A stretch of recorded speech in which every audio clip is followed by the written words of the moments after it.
All right. Welcome, everyone, to another episode of How I Met Your Mortgage. We're definitely on a roll here, well into season 8. And it's funny because our guest today, we went back and looked at it before we went live. We have been trying to get this guest on the show, and I might regret it, since October of 2020. So here we are, 4.5 years, give or take, in the making. But welcome to the show, finally, Monica Shea. Hi, Monica. Hi. That was I don't know. I had a baby in that time. We had two different real estate markets. That's like two Oh, different wow. universes ago. Actually, yeah, that's about right. We maybe even more than two. It has been a roller coaster ride over these last 4 years. I was actually making some written commentary, social media commentary about that today. That if we actually took out that historical blip of what went on during the pandemic, things would probably be about normal today. We would actually probably look at it as relatively normal. But we are glad to have you on the show, and this is a pretty historic day all around. We've got Dr. King's celebratory day today, which is a very big deal. It is Inauguration Day. We are seeing the peaceful transfer of power go on in Washington, D.C. This morning. It is morning where we are. It is obviously later than that into the afternoon in DC. A very big day for all kinds of things going on around the country today. But I do think that there is something that you and I need to discuss before we really get into this, because I have done a little digging and it appears that you are a Colorado College Tiger fan. Go Tigers. Oh Yeah. my. So It's can not a CC Tiger fan and a die-hard DU Pioneer fan spend this kind of time together? I don't know. And for those of you that are either new to the broadcast, whether you're watching or listening live or in syndication, Monica and I both live on the Colorado Front Range. She is in Colorado Springs, Colorado. I'm in Denver, Colorado. For those of you that aren't familiar with what goes on in NCAA hockey, these are two of the top 10 teams in all of college hockey. We happen to be conference rivals. We happen to be in-state rivals. And of the 3 trophies that everybody plays for every year, obviously the NCAA Division I trophy is a big one. I will mention that DU has 10 of those. No other school does. I will mention that I think the NCHC, the Conference Tournament Cup, is a much more difficult trophy considering how competitive that conference is. And then, of course, the Gold Pan Cup that bounces back and forth between CC and DU, depending on the year, is a big, big thing. I think we can get through the show, though, being rivals that way. We're season ticket holders. I'm not an alum. I'm a Florida Gator by I knew that education, as well. But we live right close to the college, and we do. It is the best sport in town down here. Oh, well, frankly, I think the Pioneer, and again, season ticket holder, and I think we both sit on the glass, actually, we do. As that goes. We sit right behind we sit right behind the bench, but it may be true that in both cities, it is the best sporting event for the money, and on a level that rivals anything else that goes on in Colorado, for sure. I love it. Yeah, cool. It's fun. All right, well, let's get on with the show, because we've obviously been fairly antsy to have you on the show. So from Florida to Colorado is a big move, some culture shock there. But let's talk about an even bigger shock to the system. How did Monica get into real estate? So I started off in investing, just sort of getting my feet wet. My background was not before that, and this is, 20 years ago, but my background was in my degree's in zoology. So zoology? Wow. Yes.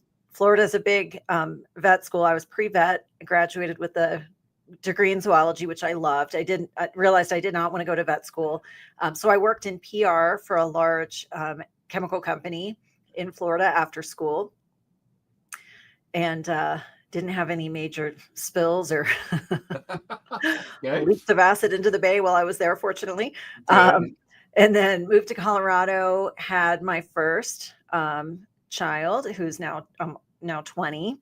Wow. And she got into real estate investing. And then it was shortly after that I got my license. That was in 2009. Great time to get your feet wet selling real estate. That's funny because people ask me all the time, hey, it's hard to get into real estate now, right? It's hard to get into mortgages right now, right? Like, well, it's always hard. It's just a different kind of hard. Yeah. What kind of hard do you want to deal with? Because you got to be malleable. You got to be dynamic. You got to deal with whatever the heart of the day is. So, Yep. yeah, but '09 was definitely an interesting time for real estate right after we crashed the system. It's funny, I was talking with somebody this morning about the movie The Big Short. Mm-hmm. Actually, a cousin who's a real estate agent in Arizona. And I said, yeah, that's pretty much what we did. We let Wall Street greed and the security system crash the entire system. And I was thinking about how interesting that was. Probably the last time we'll ever see a true buyer's market. I just don't see us overcoming the supply and demand to ever get into that space again. But okay, so go on. '09 it is. I think when you go through a tough season and you overcome it, like it becomes a badge of honor you can wear forever, because you can look back on that. Like, and I used to tell myself, if I can make it in that market as a brand new agent, I can make it in any market. So I love when those instances pop up that you get to look back on and kind of say like, yeah, I did that. So whatever the next obstacle is, it's just another obstacle that I'll figure out. For me, it was a little bit sink or swim. So I was a newly single mom. By 2010, my daughter was in school, so I had a little more bandwidth to work. I had just gotten my license at the end of '09, and I had a $2,300 a month mortgage, and it really was sink or swim. And so I am glad that I made it. I didn't realize the nerve it took back then to go into a 100% commission-based business as a new into the business too. And my safety net was my mom, who was like, I'm here to help if you need help. But one time I did have to borrow money to make the mortgage payment. But beyond that, I fought my way through. That's amazing. And yes, you should wear it like a badge of honor. And I'll bet years from now, we look back at 23, 24 in a similar light. Yeah. It's been a different market the last 2 years. I love stories of inspiration, and I love examples of people rising above and making it. And I'll share that, last year it was my best year ever. and I don't say that to brag or like to certainly not to put people down. I really mean that, and I tell agents here at my office too. There's a way. And if someone else can do it, like there's a way for you to do it too. You just got to surround yourself with the right people, figure out what's going to work and what's not going to work. And you just have to do it. Do the work. Working works. That's the secret here. Yeah. Well, how many people come into the real estate business, and you've probably watched this a lot now over your tenure, where, well, we had the influence of HGTV. Mm-hmm. And we were obviously never told about what the job really is in real estate school. And here's a little secret for those of you that are new. You got to find buyers and sellers. You do not need to know how to negotiate an inspection objection if you don't have a buyer or seller. No, you don't need to know how to write a contract. You don't need to know any of it. Everything that you've learned in real estate school is actually a byproduct of what the job really is, which is to find buyers and sellers. Mm-hmm. So that one's really tough because a lot of people are misled or misinformed as to what real estate really is, as to the fact that it's hard work. This is not a job where your schedule is going to be uber flexible and you're going to get to spend all your time with your kids and you're going to see cool houses and you're going to make a ton of money.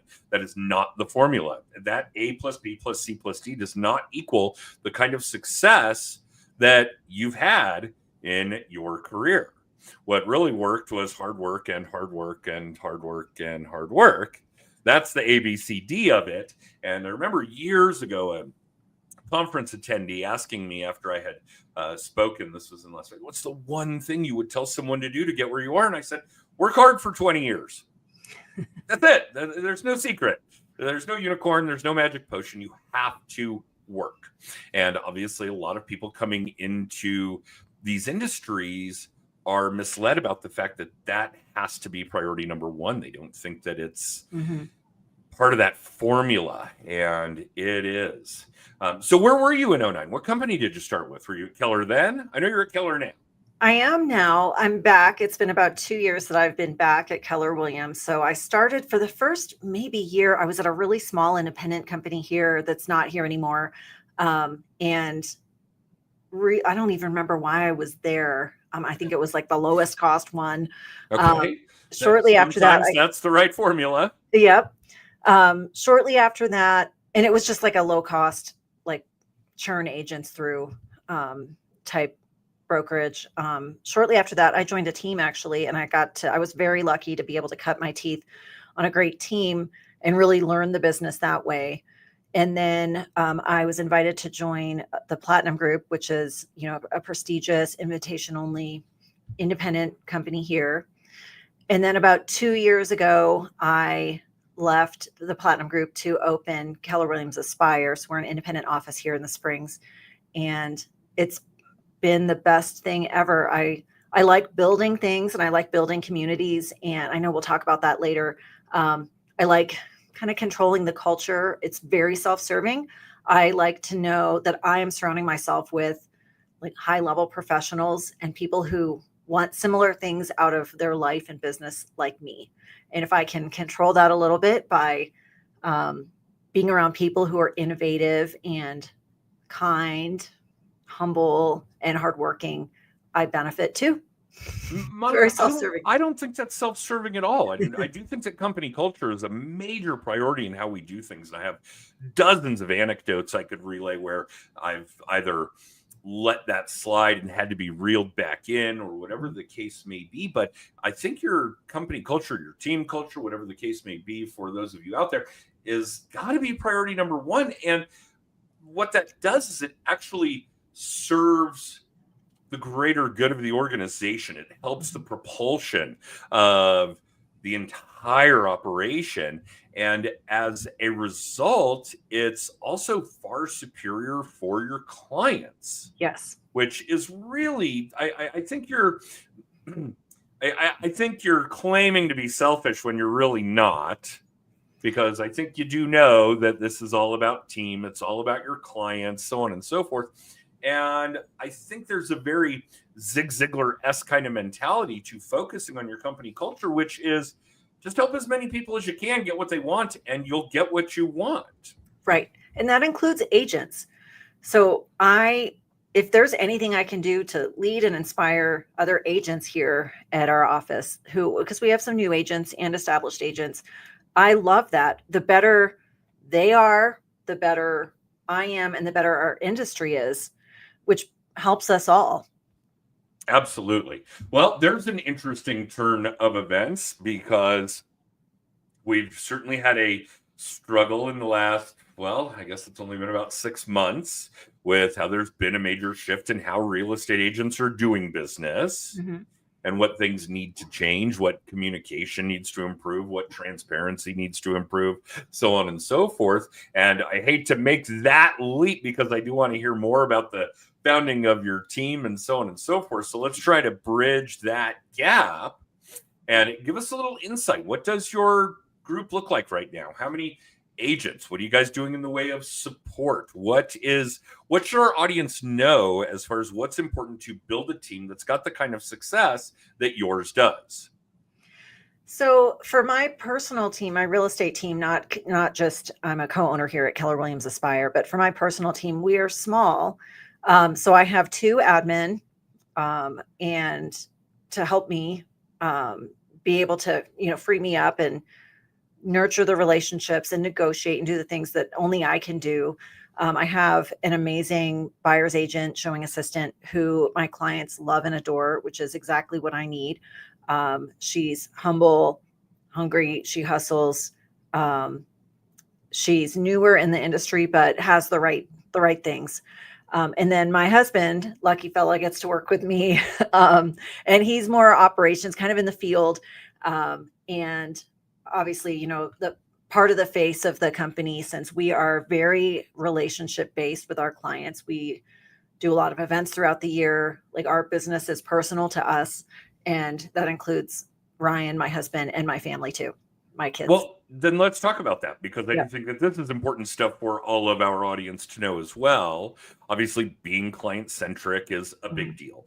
And for those of you that are relatively new to this, and I do love when other people are sharing the same opinions in a different voice than what we here at Just the Tips are normally giving out when it comes to what it takes to really build a strict repeat and referral business modeled mostly after repeat clients and client referrals, which is big because then we're never reliant on leads or on other people doing their lead gen work, for example, if we're putting a lot of work into referral partner relationships, etc. So I think it's a big deal. And obviously, you do eventually get to a point where it's focused more on client retention than on lead generation, which, I mean, they obviously go hand in hand, but tell us some more about what that looks like in your operation. Obviously, we're doing a lot of client events. What does that look like? Yeah, and just to speak on the concept of client retention, I'm no dummy, and I know that retaining clients and having a business built on past clients and referrals from those clients is a lot cheaper for the cost of business. It's cheaper than acquiring brand new business, but it is also much more rewarding when someone walks in and they already trust you because they know that you care about doing a good job and that you really are advocating for them. Gosh, I mean, I start a mile ahead because I don't have to show them all the things that I'm going to do for them or that, I'm going to be looking out for them. They already know that, so I can get to work. So I love that part. Like, that helps me too. For our client, I do. Well, hang on, because I do think that's huge. And I want to make sure that our audience really lets that sink in, because I think one of the big pieces, and obviously the way that we're building up a client database, for lack of a better term, an audience, a history with these people, is putting together things that push that degree of know, like, and trust. This is very important for gaining clients, for getting people into our operation, as it were. But one of the things that's really important to you guys, and Monica kind of touched on this, but I really want you guys to let it sink in, is that if people have that degree of know, like, and trust, and obviously that makes our sales cycle easier. We don't have to show people what we're going to do. We just can do it. But it makes your process easier. It makes your transactions easier. If I have a degree of know, like, and trust with a client, then they're going to trust my process. When I say, hey, I need you to sign this document, they're just going to do it. Hey, I need you to respond to my admin, my TC, my LOA, whatever it happens to be for you guys, whatever industry you happen to be in, they do it because they trust your process. So yes, you are making your business that much more smooth, that much more streamlined, that much more of a well-oiled machine, which is now making it easier on everybody on your team. Right. So yeah, that is so big. Let that sink in for a minute. All right, go on, Monica. So for client engagement, I do some of the things that other agents, I'm sure, are doing. Like, I'm present on social media. I'm not an influencer. My social media is really there to deepen the relationships. I'm very, very authentic. I'm very clear what my brand is. And we do like to host events. Like, I like to be able to, I'm a little more of an introvert. I like to be able to connect personally, face to face with our clients. I'm not like the happy hour type girl. I'm just not that person. And I don't try to be someone that I'm not. But I do love our events, and we just mapped out our events for 2025 and announced that. And I try to cover like the different love languages in our events. Oh, that is so cool. It is. Oh, it is. That is so amazing. Go on. Now you got me. Now I'm hooked. Okay. Well, one thing is I'm not an acts of service person. I'm more of a gift person. So we do a lot of gifting throughout the year, just to touch on those people where that's their love language. But acts of service is a really good one. And it's a really cool way to look at events. So we are doing a shredder event in April. So right after tax season, we are bringing in a big shredding truck, and people can bring all of their old tax documents as they're doing their spring cleaning. They can bring all that stuff in and have it shredded right here. And, it costs a couple $1,000s to do that, but we get to provide a service for folks that probably wouldn't go do that. And unless they have an office where they have the bins, you can dump it in. I think that'll be a really, really cool way to provide that service. My favorite one, though, is every December, we host a gift wrapping party. So it's wrapping with the Shays. And we have gift wrappers on hand here at my office, all the supplies, and people can stop by, get a coffee. We have a local coffee roaster here who brings all the coffee in.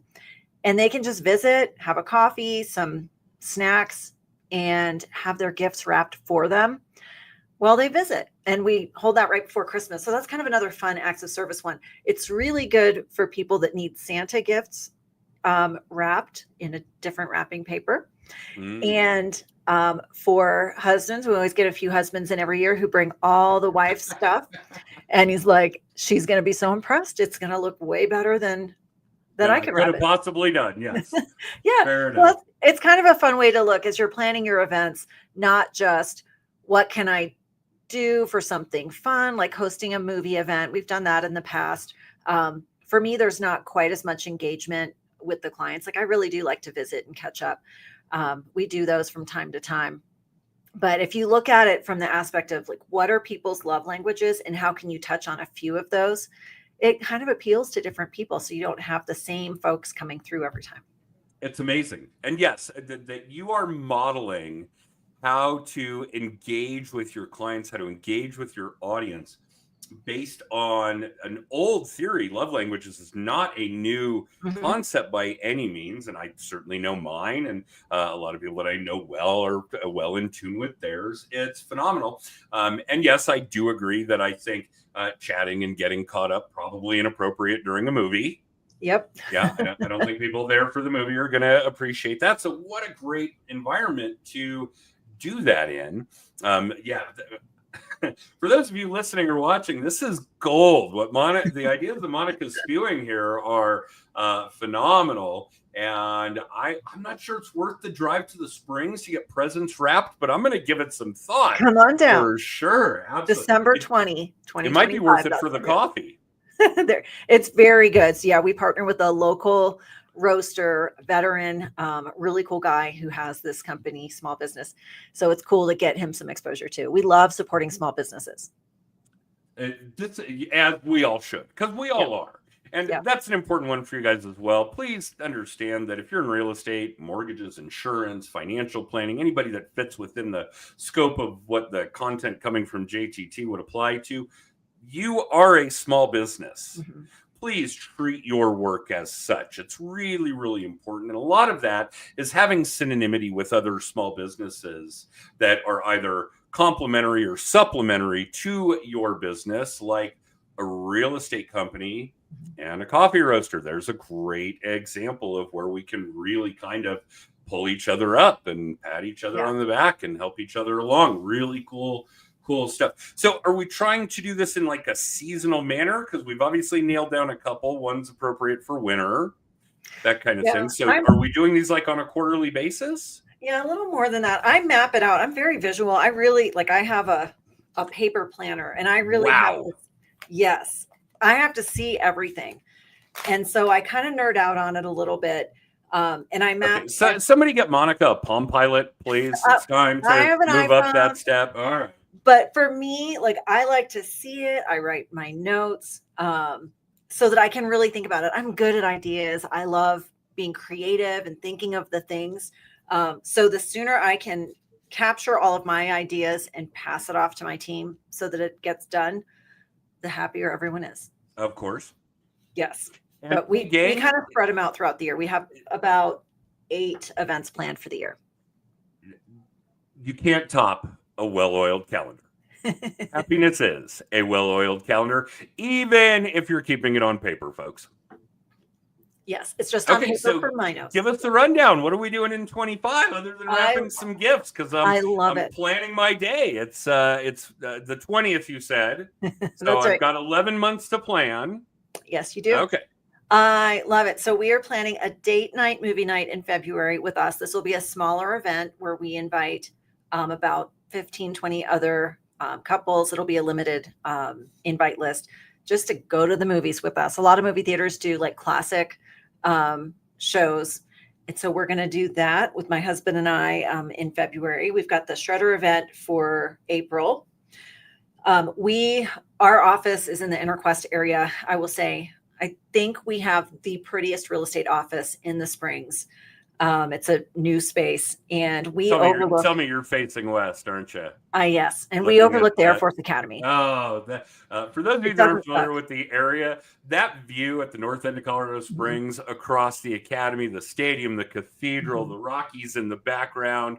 I'm not sure there is a prettier scape than what goes on in Colorado Springs, but I agree. that is spectacular. Yes. So we do a flyover event here for Air Force graduation. So if you don't know, the Thunderbirds, like one of my favorite things in the world, they are here graduation week in May, zipping around, like making our hearts race. And there is nothing more exciting to me. If I hear a jet, I run to the window and I look out and drop what I'm doing.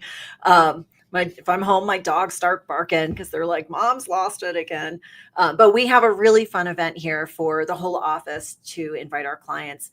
And we bring in some food trucks and we get to watch the Thunderbirds air show right overhead. Right across the road. It's right there. That is incredible. Yes. Okay. We're working on a big event for June that I'm not announcing yet, but it's going to be a really fun one that we've never done before. Uh-oh. We're going to have to get you back on the show. Yeah. You can tell us all about it after the fact. Yeah, that'll be a big one, probably a couple hundred people. Okay. We are doing no one knows about this yet. This is a private one, and it's going to be a small, like select group of clients that we invite. We're going to be doing a private tour of Empower Field at Mile High, where we shuttle some of our top and favorite clients up to Denver and do a private tour of the stadium. My husband and I just did that. It was one of my Christmas gifts to him, and it was so cool. If you haven't done that, it is so cool. I've done it a few times. Yeah. We have done a series of annual mortgage conferences there. I think it's actually the state association that does it, and I've been in that stadium all by myself, where there's another single soul out in the stands. I've given my press conference from the lectern in the press conference room. I've sat in the whirlpool tub in the locker room. Yeah, it is really a neat facility, no question. Yes, we're excited to do that. That'll be a smaller event. Every year we do a big event for the Parade of Homes. And that August, September, I'm in real estate. So I like to make sure people remember, like, I'm not here just to give away free stuff and have parties. Like, I'm here to serve and to help you with real estate also. And what better way to do that by holding a Parade of Homes event? So we have packets we put together. We usually partner with a builder, and usually we're able to pull off getting into one of the parade homes for our event right before the parade starts. So our clients get to come pick up their swag bags and their parade tickets and see one of the homes before anyone else can. That is really cool. Yeah. And that's a pretty big event that we have. Every Thanksgiving, the Tuesday night before Thanksgiving, we do pie night. I love it. We do it at Village Inn. They have great pies. Yes. They've been so good to us over the years. Our clients always know where to go, and the management there is amazing. My kids are always there. So, our clients get to see our kids grow up. My kids are 20, one's about to turn 7, and my youngest is 4. Wow. Yeah. And so it's cool. Our clients do become like our friends and family, and we don't really have family here in Colorado. So they've seen our kids grow up and they've seen our business grow, and we love to get to share that with them. It's really personal. And then for December, we'll have our Wrapping with the Shays party. And I'm also going to be hosting a girls' Christmas brunch at my house. I used to do this a long time ago, before I was remarried, when it was just me and Emily, my daughter, trying to make it in the world. And I would just invite my clients over. The women to brunch at my house. It wasn't catered. It wasn't fancy. My house wasn't amazing. And I realized last year we're through kind of the hard part of little kids at home. And I thought, I'm ready to do that again. So it'll be the first time in probably, gosh, over 10 years that I've done that. But I'm excited to open up my home and invite people over. That is right so before Christmas. cool. This is so cool. These are great events. And obviously, event planning is a big deal. Client events, client appreciation events. We work on it in our coaching program with all of our clients. And we have a past client in California, little nod to Scott Edwards, the mortgage doc, who does incredible events that and he's big on the movies. I'm not going to lie, but he has figured out ways to really capture attention and information in a way that is mind-boggling. But events are a very big deal, no question, especially when we're talking about repeat and referral business, when we're talking about client retention. These kinds of things are very, very important, and we could probably spend another half hour talking about just that stuff. But yeah, this has been amazing, Monica. Can't believe it took so long for you and I to do this. I love it. I will say one thing about events. If you're a newer agent and you're struggling with, you have a sphere and a database, but you don't know what to say to them, when you have an event, no matter how big or small it is, and no matter how far away it is, it gives you something to talk to them about. And that includes not just your sphere, but if you have internet leads or colder leads or your door knocking, whatever it is, like find something that's not, do you need to buy or sell a house, or who do you know? Like nobody wants to hear that. And you don't want to say it. Like we don't want to say that. No. But when you're like, hey, did you get the invite to our shredder event coming up in April? And even if they don't know who you are and they didn't get the invite, they can say, oh gosh, I didn't get it. And you can say, no problem. I'll send you the invite. Like, just work it. Well, we should not be short on content when we're just picking up the phone, when we're getting on social media, these kinds of things. But Monica's absolutely right, guys. Your audience probably knows what you do. If not, we'll send you over to Monica to have a marketing 101 kind of class. But I don't know how to describe this any better than we've got pretty boring industries. Real estate, mortgage. I struggle to come up with topics that are more boring. Tax law, maybe, right? But people do care about who you are. Mm-hmm. Be authentic, be transparent, focus on the who you are. They already know what you do. Yep. When we're talking about people making hundreds of thousands of dollars decisions, $1 million decisions, they really want to know who they're working with. So focus on that. And in the interest of that, I will say this. I did work this many, many years ago, but I did wait tables at a Village Inn for all of about 7 minutes. So thank you to Vicorp for that. Monica put me down for a French silk. I'll put that on my calendar to come down in November. But one of the greatest stories I tell is that after going through all the training and being put on the floor at Village Inn and deciding that was definitely not the environment for Adam, I went in. It was a second job for me, and I went into my day job. And the manager at that company said, I'll tell you what, if you quit your other job, I'll give you a raise. Now, he didn't know I'd quit my job the night before. But I was like, absolutely, you got it, boss. I will absolutely sign up for that. So there's a little piece of Adam for the background. This was, oh my gosh, I don't know, 30 plus years ago. But yes, Adam did once wait tables for Vicorp. Thank you to them, and certainly for your continued business perseverance. We know it's tough out there in the restaurant game, but we need your pies. So yeah, please, we need your pies. All right. Well, Monica, thank you. This has been amazing.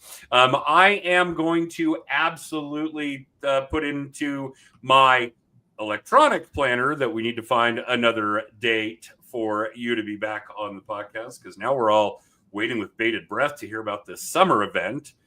We'll hear about it before then, but we'll obviously follow up and see how it went after the fact. And Monica, how do people get a hold of you? If I want to buy or sell a home in Colorado Springs, or I really think I want to be part of your team, your company, how can I find you? You can find me on social, Monica Shea, CO. I'm on Facebook, Instagram. I'm not on Threads or Twitter, and TikTok. Who knows? So I will focus on Facebook and Instagram. But find me, reach out. I'd love to chat, whether you're in real estate or looking for real estate help or just new to the area. I would love to chat. This has been great. Thank you so much. I know it's hard to carve out this kind of time on a Monday morning when you're as busy as you are. And guys, I do want to leave you with one other thing because we kind of glossed over it as well. 2024 was Monica's best year ever. That speaks volumes about what she's doing, what she's up to, how she is gaining and retaining clients, buyers and sellers and colleagues. It's huge stuff. So yeah, this will be a great episode. For those of you watching or listening live or in syndication, we do this live on Mondays at 9:30 Pacific, 12:30 Eastern on Facebook, LinkedIn, and YouTube. A mere 48 hours later, you can catch the podcast on Amazon, Apple, and Spotify. And Monica, we'll do this again because this has been a fantastic episode. Thank you. I'm a big fan, Adam. Thanks for having me on.